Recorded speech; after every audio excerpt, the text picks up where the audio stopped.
नमस्कार, आप देख खेतीबाड़ी में मैं हूं वेद प्रकाश। ईडी पूरी तरह से फॉर्म में है। ईडी बिल्कुल फॉर्म में है और जबरदस्त तरीके से जांच कर रही है। घोटाले जो कि महाराष्ट्र में अनिल देशमुख जी ने नारियल फोड़ा था, उसी के घोटाले की जांच ईडी जबरदस्त तरीके से कर रही है।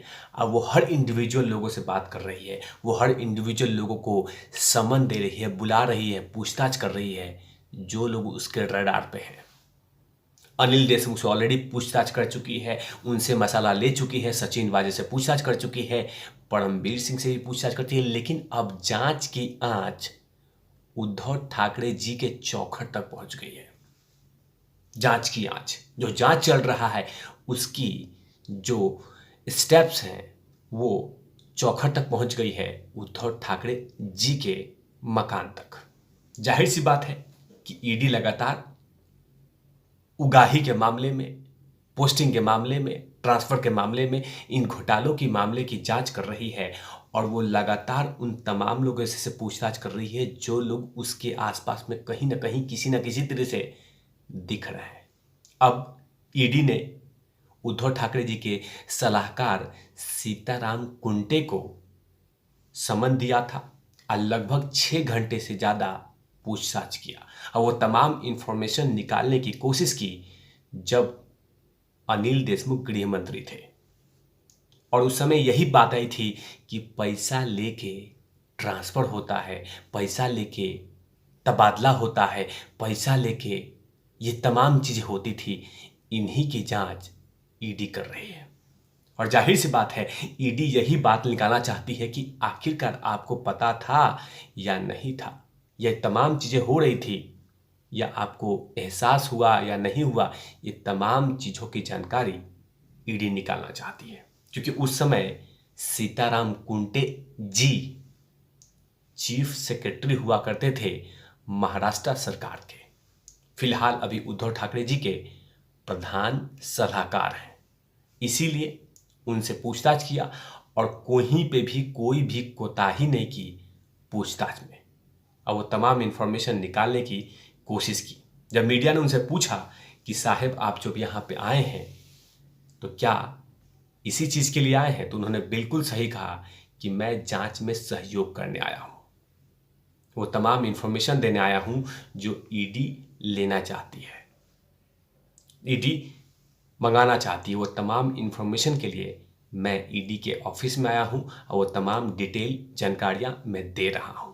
मतलब कहीं ना कहीं ईडी पूरी तरह से फॉर्म में है और वो नहीं चाहती कि कोई भी व्यक्ति छूट जाए इन तमाम मामलों में, क्योंकि 100 करोड़ के उगाही के मामले में, तबादले के पोस्टिंग के मामले में जानकारियां ईडी निकालना चाहती है और देश की जनता जनार्दन के सामने ये बात रखना चाहती है कि आखिरकार उसका सलाहकार कौन था, उसका मेन आदमी कौन था, मेन आरोपी कौन था जो ये तमाम चीज़ें कर रहा था और उसके पीछे साजिश करता कौन था। इससे पहले भी ईडी गृह विभाग के डिप्टी सचिव से पूछताछ, डिप्टी सेक्रेटरी से भी पूछताछ कर चुकी है जिनका नाम है कैलाश गायकवाड़। इनसे भी बहुत सारी जानकारियां निकाल चुकी है ईडी, क्योंकि लगातार ईडी उन तमाम लोग पे नज़र बना के रखी है जो लोग इस मामले के आसपास में दिख रहे हैं। लगभग बहुत सारे घंटों में पूछताछ की थी अनिल देशमुख से, बहुत सारे घंटे पूछताछ की थी सचिन वाजे से, परमबीर सिंह से और अब उद्धव ठाकरे जी के प्रधान सलाहकार और पूर्व सेक्रेटरी, उनसे पूछताछ किया है। इसीलिए अब ये देखना होगा कि कहीं ना कहीं कहां तक ये जांच की आंच पहुंचती है। लगातार उद्धव ठाकरे जी ये चाहते थे कि कोई भी समन नहीं दिया जाए, कोई भी पूछताछ नहीं किया जाए, क्योंकि ये बड़े बड़े ऑफिसर हैं, आईएएस ऑफिसर हैं, इनसे पूछताछ मत कीजिए। लेकिन ईडी है, सेंट्रल गवर्नमेंट की एजेंसी है, अब वो पूछताछ करेगी तो डिटेल निकालना चाहेगी। आईसी को लेकर लगातार मेहनत कर रही है ईडी और वो तमाम जानकारियां देश की जनता जनार्दन के सामने रख रही है, क्योंकि जब अनिल देशमुख गृह मंत्री थे उस समय ये चीफ सेक्रेटरी हुआ करते थे और इतनी बड़ी उगाही होती थी, इतनी बड़ी पोस्टिंग हुआ करती थी। कभी डीजीपी को, एसीपी को, डीएसपी को, ये तमाम पोस्टिंग अकॉर्डिंग टू सूटकेस होता था। जितना बड़ा भारी सूटकेस देंगे वैसे ही पोस्टिंग होगी। और उसमें भ्रष्टाचार की उजागर करने वाली रश्मि शुक्ला जी थी। उन्होंने ही चिट्ठी लिखा था, उन्होंने खुलासा किया था कि ये तमाम चीजें चल रही हैं, इसकी जांच हो। तत्कालीन राज्य खुफिया विभाग की प्रमुख रश्मि शुक्ला ने एक गोपनीय रिपोर्ट के आधार पर पुलिस अधिकारियों के तबादले और पोस्टिंग में शामिल कथित तौर पर भ्रष्टाचार की जांच कर रही है।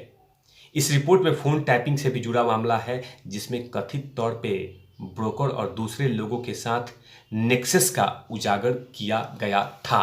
इस तमाम चीज़ों की जांच ईडी कर रही है और इसी को लेकर ईडी ने उन तमाम ऑफिसरों से जानकारी लेना चाहती है जो इसके आसपास में खड़े होते हैं या मौजूद होते हैं। इसी को लेकर ईडी ने पूछताछ किया है। जाहिर सी बात है वो जानकारियां निकालेगी कि आखिरकार सच और झूठ क्या है। क्या जो पोस्टिंग होता था उसमें क्या भ्रष्टाचार है? तबादले जो हुआ था क्या उसमें भ्रष्टाचार है? जो पोस्टिंग होती थी क्या उसमें लूटपाट थी? ये तमाम इंफॉर्मेशन ईडी चीफ सेक्रेटरी साहब से, जो कि थे उस समय के मौजूदा और अभी फिलहाल उद्धव ठाकरे जी के प्रधान सलाहकार हैं, उन्हीं से पूछताछ की है। अभी फिलहाल और सारी जानकारियां अभी परमवीर सिंह से भी निकालेगी, क्योंकि उस समय परमवीर सिंह पुलिस कमिश्नर हुआ करते थे मुंबई के। और पुलिस कमिश्नर होना कोई छोटी मोटी बात नहीं है, बड़े ओहदे होते हैं, बड़ी बात होती है। उनसे भी बहुत सारी जानकारियां अभी निकालेगी। सिर्फ अभी लगभग 6 घंटे बातचीत की है ईडी ने परमवीर सिंह से। अब परमवीर सिंह से भी और भी जानकारियां ईडी निकालना चाहती है कि आखिरकार सच्चाई है क्या, क्योंकि मामला अभी शांत होने वाला नहीं है, क्योंकि बहुत सारी जानकारियां अभी भी दफन है और उसको ईडी को निकालना है, वो जानकारियां देनी है जो देश की जनता जनार्दन इंतजार कर रही है। लेकिन पहले ही ऑलरेडी अनिल देशमुख इसमें रडार पे थे, सचिन वाजेद रडार पे थे, लेकिन परमवीर सिंह अभी फिलहाल ईडी के नज़र पे नहीं चढ़े हैं, क्योंकि जो भी जानकारियां ईडी मांग रही है वो लगातार ईडी के जानकारियों को समर्थन दे रहे हैं, सपोर्ट कर रहे हैं। और वो जो भी जानकारी निकालना चाहती है, जो भी पूछताछ करना चाहती है, जो भी समन देती है, उसमें सामने हाजिर हो जाते हैं परमवीर सिंह। लेकिन जो कुछ ईडी ने किया है, लगभग 5 से 6 घंटे पूछताछ किया है उद्धव ठाकरे जी के प्रधान सचिव से, प्रधान सलाहकार से, वो छोटी मोटी बात तो है नहीं, क्योंकि जानकारियां बहुत सारे अभी दफन है। और महाराष्ट्र सरकार नहीं चाहती कि ये तमाम जानकारियां बाहर निकले। महाराष्ट्र सरकार नहीं चाहती कि ये तमाम चीजें देश की जनता जनार्दन के सामने आए। धन्य हो वो सेंट्रल गवर्नमेंट एजेंसी जो जांच कर रही है, वरना ये भी ऐसे ही शांत हो जाता जैसे सुशांत सिंह राजपूत का मामला शांत हुआ है। लेकिन फिलहाल सुप्रीम कोर्ट भी नज़र बना के रखी है, सेंट्रल गवर्नमेंट की एजेंसियां भी लगातार काम कर रही है, जांचें कर रही हैं और वो इन्फॉर्मेशन निकालने की कोशिश कर रही हैं कि आखिरकार इसके पीछे की साजिशकर्ता कौन था और कौन है। तब तक के लिए आप देखते रहे तिवारी भैया। मैं हूँ वेद प्रकाश, कैमरामैन ध्रुव लाठी के साथ। Over out लवेस।